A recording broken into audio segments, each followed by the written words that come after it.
This is the Chinese discovery of actual water on the moon. And we've seen water before, Terry, but this is a first from the Chinese Chang'e 5 lunar Yep. lander. My pronunciation may not be quite as precise as yours. I have no Chinese whatsoever. Yeah, ice on the moon is something that we've known about for quite a while. Some of the craters near the poles of the moon, particularly near the South Pole, are deep enough. And with the orientation of the moon relative to the sun, there are parts of the bottom of some of those craters where the sun never ever shines, even during a whole lunation. And orbiting satellites have detected ice frozen in the bottom of those craters. So we knew that there was ice there. At least we were sort of 99% sure because this was just being detected from orbit. The disadvantage of that is that those craters are not necessarily in the best place where you want to set up a base. There are pros and cons. So some of the pros are, for example, that the crater rims get perpetual sunlight, but the crater floors are in perpetual darkness. But anyway, to come on to the latest one of Chang'e, the spacecraft actually detected water not as ice, but well, it was, I suppose, ice in the sense that it's frozen, but it was in the rocks on the surface and it was sampled on the surface. In the area we talked about this quite a while, the Oceanus Procellarum near the Rumker volcanic outcrop area. And the significance of that is that's the youngest lava outflow, basalt lava on the moon, as far as we know, about 2 million years old. That's very old compared with things on the Earth. But then the moon doesn't have tectonic activity and plate subduction on the surface being resurfaced. So that is young in terms of the lunar surface.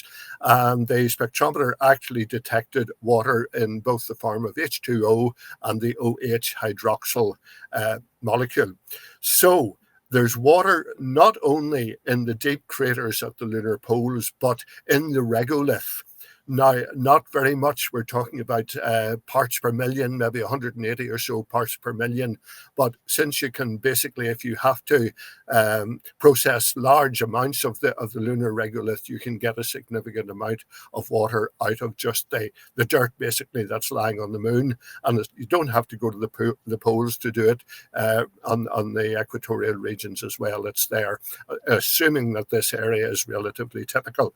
So water obviously is essential for any sort of a long-term lunar base. We need it for drinking. More importantly, for the long-term future, if you want to use the moon as a base to head on out to Mars and so on, you can break it up into hydrogen and oxygen and use those as components of fuel. So it's a very, very significant finding. There's enough on the whole of the moon, taking the whole of the lunar surface, to do anything that we would possibly want to do in terms of lunar exploration. Obviously, if you have to process a lot of the regolith to get any significant amount of water out, you're going to need machinery there to do that, but that is doable. So instead of just having ice detected from orbit, we now have definite evidence of ice water, in both the water molecule and the hydroxyl molecule in the surface of the moon. So that's a very significant finding. Oh, it is. I mean, it's and it's spectroscopic identification as well. I believe it was about 2.8 microns or 2.85 microns they detected at.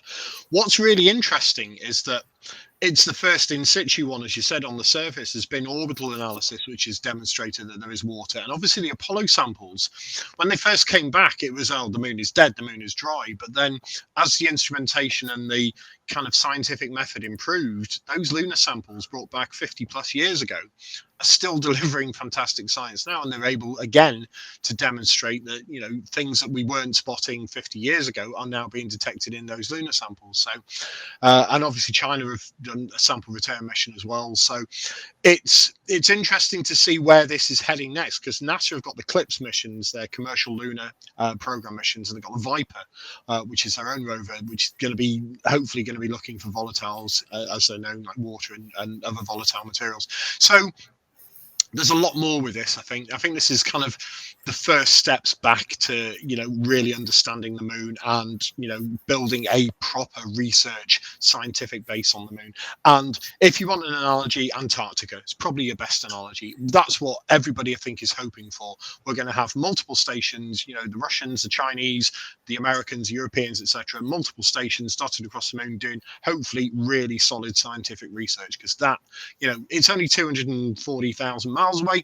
It's going to be a lot easier to do that on the moon than it is on Mars, no matter what Mr. Musk says and all of his fan people. So let's see where this one goes. But I thought it was a really good story as well, and massive hat tip to China on that one.